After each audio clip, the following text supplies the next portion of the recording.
active in the drafting of the new framework, everybody agreed that this had to become very much more concrete. And we were also debating whether it would be legislation or recommendations. So we landed on the balance of strong recommendations in the end, because legislation was seen as too far a step at least at this stage, and perhaps not suitable for the area. So we have a toolbox with 47 very strong recommendations in the new framework. And we expect that this framework will have a very direct and positive impact on the public sector. Cost savings due to process automation and simplification, and more data available for analysis and better decision making. Because it's the means to an end, of course, what we are doing. It will also facilitate sharing and reuse and will help to avoid vendor lock-in. So why an interoperable public sector? To link back a little bit to what I was saying in the beginning. If we have interoperable services across the public sector, across borders, that means that citizens can easily identify the online services they need. They can submit their data once only. They can track progress of their file, and they can give feedback on the service quality. And this is particularly important for the people, for the young people of today. They expect a lot of services, of digital services. They expect a lot of government.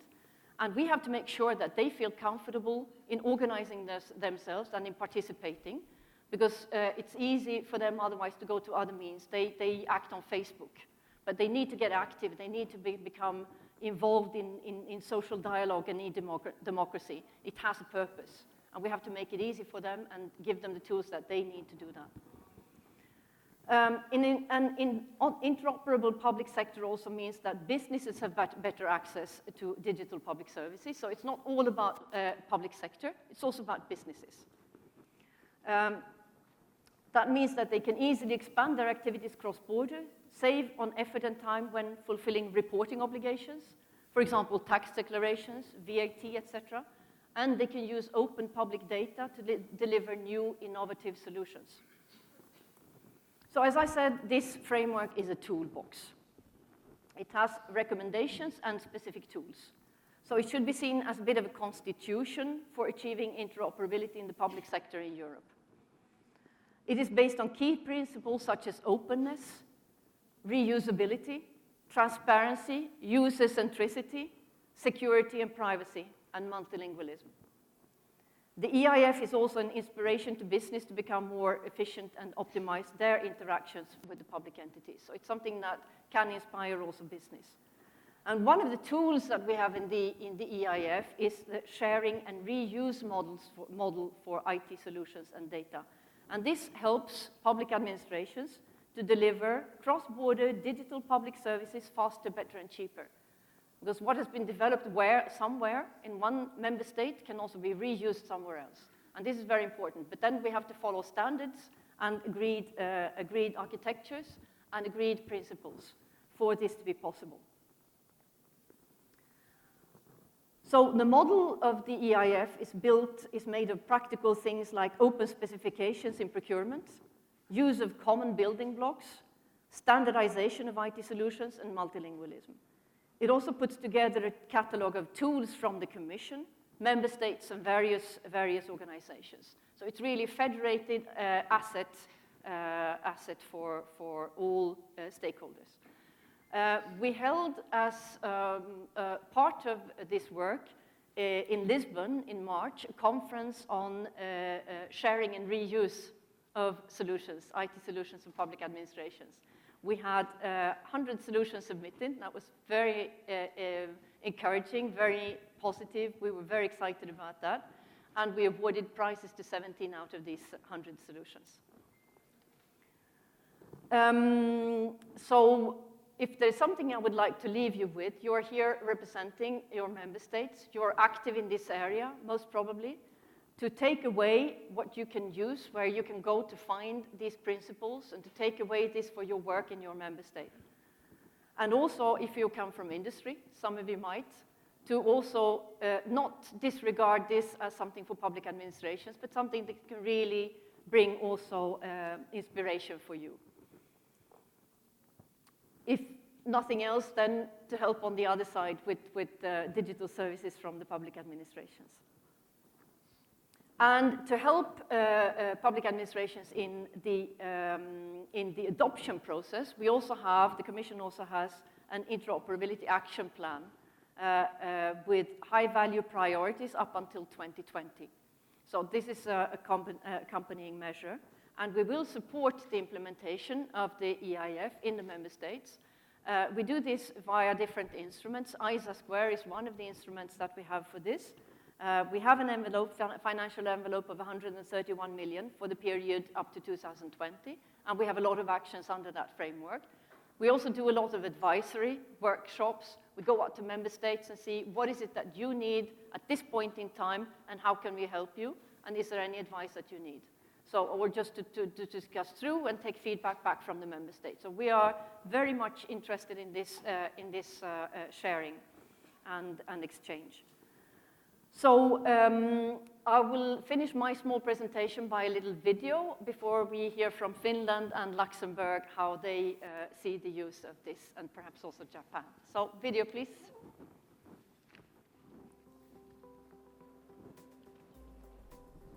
Many public services in Europe are now online. Some interact with each other automatically. The links between them could be made more efficient if barriers between services, IT systems, and data were removed. In other words, if public services were not only to observe, act, share, learn. And this is the way, the story of EIF from our point of view. Thank you.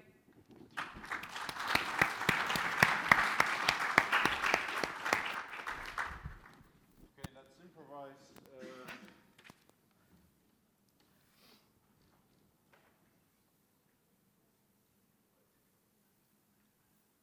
Should I hold it for you? Yeah, no. What I want to show you is why the EIF is important. The why. I think in every project in IT, you know, it starts with the why, then with the how, then with the what. So why is it important? Why do we need the EIF to build the digital single market? I think Gertrude said it very well. We have all these huge figures which nobody can comprehend. 415 billion. 415 billion potential of the digital single market. We have European data market it's huge. You can make a lot of money out of this. And the United States, they do that today. And we are not doing it because different languages, different cultures, different here, different there. But tomorrow, what will happen with Europe if we don't do the EIF? What would be Europe if we hadn't done Schengen before? So we have to reach this digital Schengen. What are we doing in Luxembourg? In Luxembourg, we have okay. Yeah, a microphone.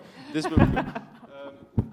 In Luxembourg, we sometimes have this like file cabinets with a lot of clutter in it and everything. So could you drop a little bit the mic? Yes, thank you.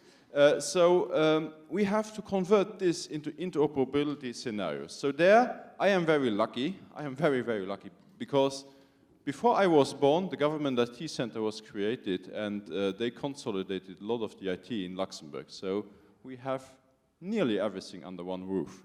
So the interconnection is in my power. And this is what we do, is we have a centralized IT, and we try to bring that interconnection further so that the data stays there where the source of the data is. I don't want any address in any other system than in the national register. This is what we do, and even you cannot copy it, because then it could go both ways. So in Luxembourg, so we are lucky. Not everybody is lucky. That we are lucky is represented in the European, has also seen that, in the interoperability fact sheet, in the NIFO fact sheet 2016. So what can we do to be even better? In Luxembourg, we don't have a formal NIF because, yes, we are centralized. We didn't see the importance of it, but we were wrong. We will launch a national interoperability framework, hopefully before the summer. Yes, you are good. That's too much asked. Yeah, okay. So we will launch a national interoperability framework, hopefully before the summer. No, it's And we must make progress on, yes, wait. Yeah, that's the picture. Yeah. There, okay. And we must make progress on the base registers in order to further interconnect them. And without the EIF, Luxembourg, one of, I cannot say that in Malta, but one of the smallest countries in Europe, will be dead tomorrow. We will become a digital island, same as the beautiful island of Malta is physically. So,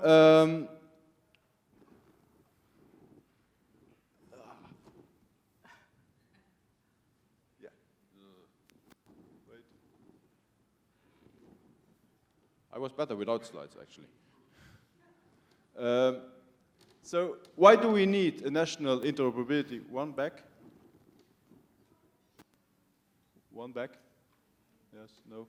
Why do we need a national interoperability? Slide 8, if you find it somewhere. Why do we need a national interoperability framework? This is in order to have a better governance, in order to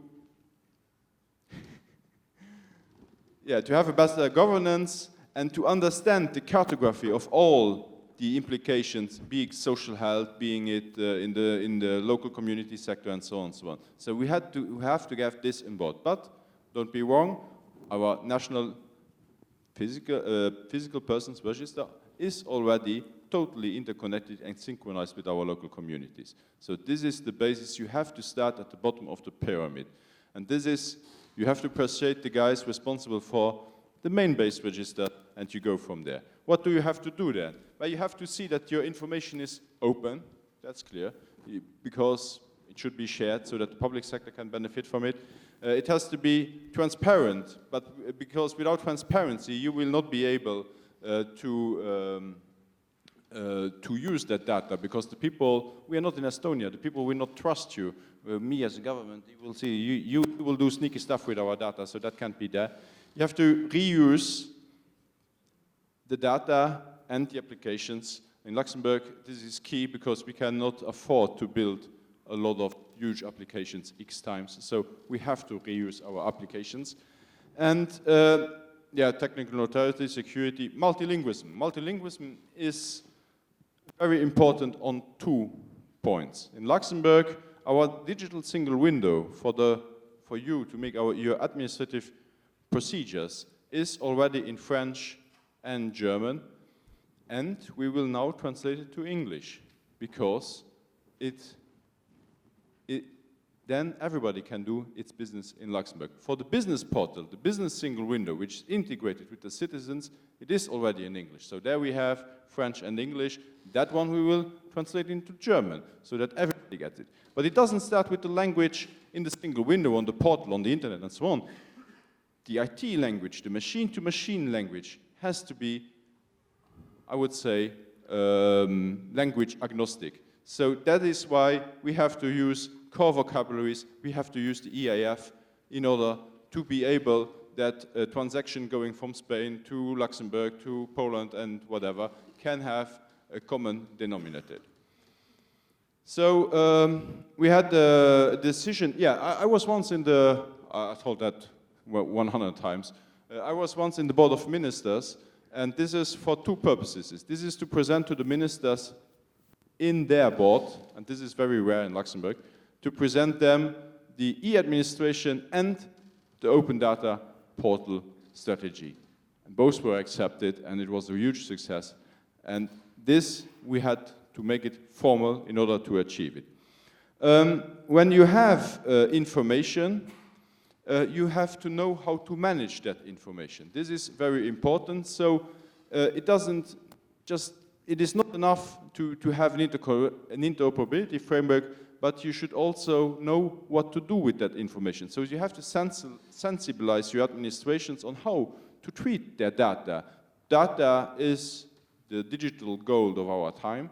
So we have to sensibilize and we have to inform our administration. This is what we do in Luxembourg. How do we do it? Very easy.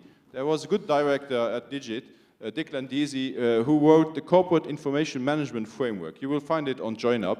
It is a real good piece of work, where you have a structural approach on how to treat data. It is very, very, I would say, academic in a good sense, because it applies to everything. Check it out, it is really good. You have the main important categories. Next slide, slide 11, I don't know, yes. Slide 11, one more. Yes, yeah. You have the main important categories, information management, sharing of information, protection of information, and so on. So next slide. And then you have to, and this is what we did in Luxembourg. I'm very happy because we have most of them under our roof. So the base registers are key. Once they are identified, and they have to be identified throughout Europe, because a civil person register might not be the same in England, and certainly not the EID register. So this has to be identified, and these registers have to be linked. And this is where we talked this morning at the CIO meeting with a lot of the CIOs. We have to make the cross-border ones only. We have to achieve this. We need the base registers to be able to know what to connect to the other countries. So, yeah, next slide. I needed a good example of base registers, and I searched for a picture because we didn't have a cool picture. So the cool picture I found with the Estonian X-Road. So they have all the base register, and they have really, and they show you how the national interoperability should be built. And this is really cool picture, but next slide, just push once. So in Luxembourg, we have the same. We just don't have the cool picture.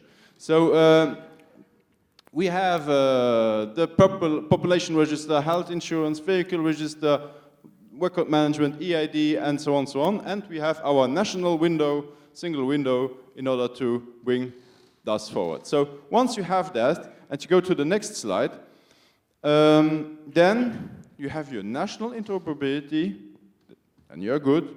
Don't try to eat the whole elephant in one part. So start with the base of the pyramid and go on from there.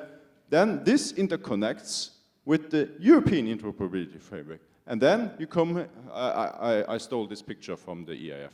So, so then you have the different national interoperability frameworks and the domain interoperability frameworks, and this all together, this builds the digital single market. This is what we want to achieve. This is my mission in order to avoid that Luxembourg becomes the digital island of tomorrow. So, yes, the next slide. I stole that picture too. You know it. This is how you can do it. And that's about all. So what can I say? Start with the base registers, start identifying those vocabularies and replicate them internally in your country. And from there, you will succeed. That's my opinion. Thank you.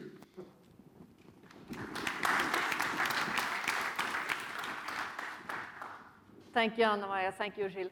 So just a couple of words before we open for questions. So what we see very much happening now is a lot of spontaneous cooperation between member states to test this out.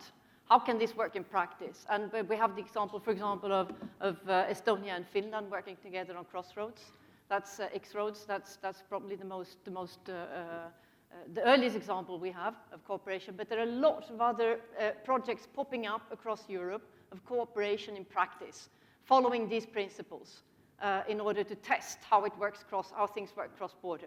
So this is what we want to be in there with you, testing this, helping, seeing where we can help, and how to go forward together. So this is a little bit, this is the holy grail, and how do we get there together? That's really our goal in this. So let us know what we can do. But with that, I would like to say, I think we have little time for the Japanese testimonial, but I will just say that Mr. Shuichi Tashiro told us about the Japanese work in last year's conference, semi-conference. It's very interesting. It has a different basis from what we have. It was born in the natural disaster, in the tsunami experience. But the work is very similar. So we have very many similarities between the European framework and the Japanese framework. And we also see that the framework in the United States is very close, as well as the one in Latin America driven by Uruguay. So we're doing a lot of experiences across the world as well, globally, on how this should be done. So why not, I mean, in future, it will not only be Europe, but actually beyond as well. And as long as we follow the same standards, then we have all the avenues open. But with that, I will stop talking. We don't have that much time left, but please, do you have questions, comments, ideas, suggestions, testimonials? Yes?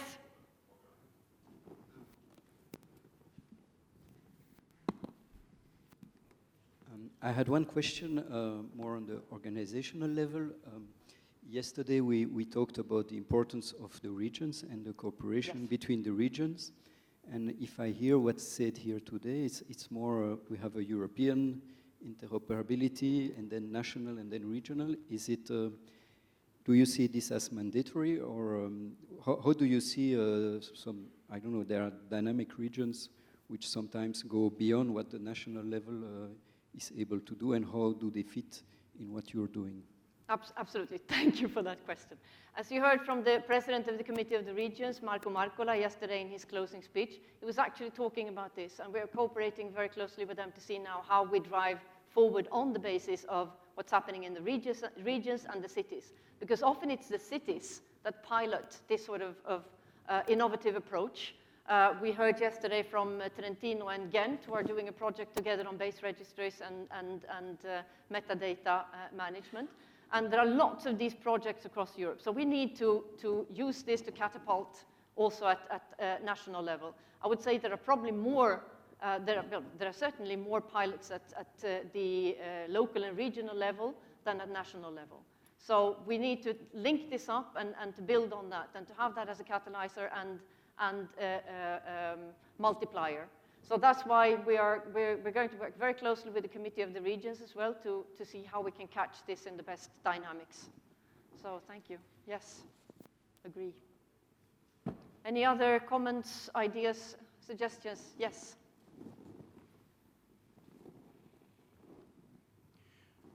We're living in a kind of global world where everybody seems to be getting in on the act of making standards and models. We've got OASIS, W3C, and then we've got other organizations like ISO and BSI and so on.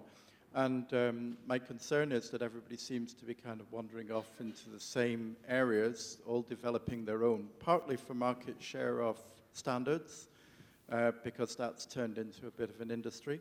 And I was just wondering what the Commission's view was and how they would herd cats in order to keep everything together.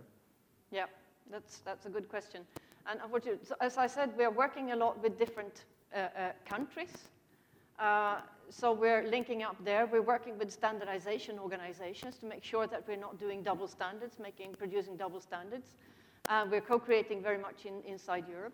But we have not really linked up as we should with other international organizations. And this is what we're trying to do now, because we know that there are similar projects being driven in other organizations. So that is something we have to catch up on, and we're doing it now.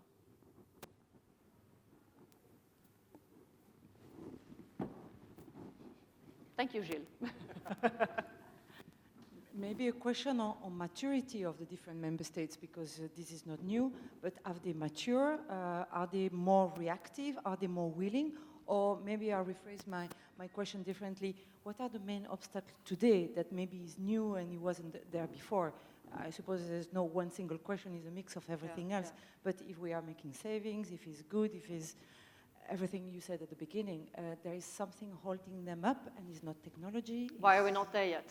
Yeah. Yes. And what would make a difference? We're looking a little bit at that. What would make the real difference from where we are now? Because we have very different level of maturity in different member states. Everybody's on the journey, that's clear, but different maturity depending on where we come from.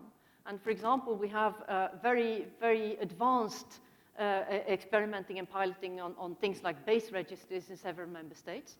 But there are different things in different member states. So what would make good sense is that we link up those who have made the experience with in a certain area with those who are still trying to do that and want to know how to do it. What are the success stories, and where did you get your nose bloodied?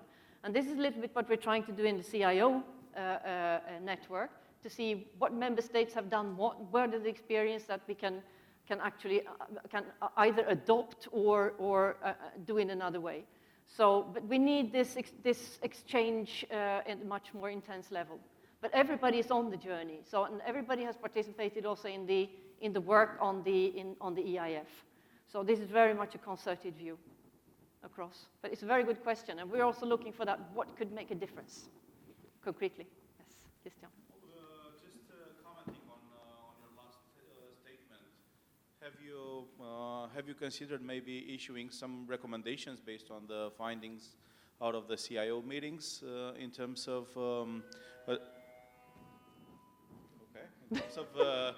adopting some uniformity towards the more technical aspects of implementing the public policy that you're issuing? Well, that's a very good question. I think this will have to come from the CIO network themselves. So to agree on what are the most important actions to take and where can we take these steps together. We would be there as Commission to support and perhaps facilitate as much as needed the discussion. Gilles. Yeah, maybe I can say something to that. I feel that the countries should work together on different subjects bilaterally, 3, 4, 5. We work together for the Unified Customs Code with 3 countries to implement it, and together with the Commission, with TaxUD, in order to have a good result. And it depends on the maturity. So we have to really find for each different subject, we have to find the best way. We cooperate quite a lot with the Estonia, but the Nordics we do together as well. But I think it's up to us. We have the next meeting in Estonia, so you have to give the proposal for SEAM, and we can then have this subject on the table in Estonia. Very good. And I think we're more or less out of time for this session. You know where to reach us. So any comments, ideas, inputs is very welcome. And I want to thank you very much for being here and enjoy the rest of your day. Thank you.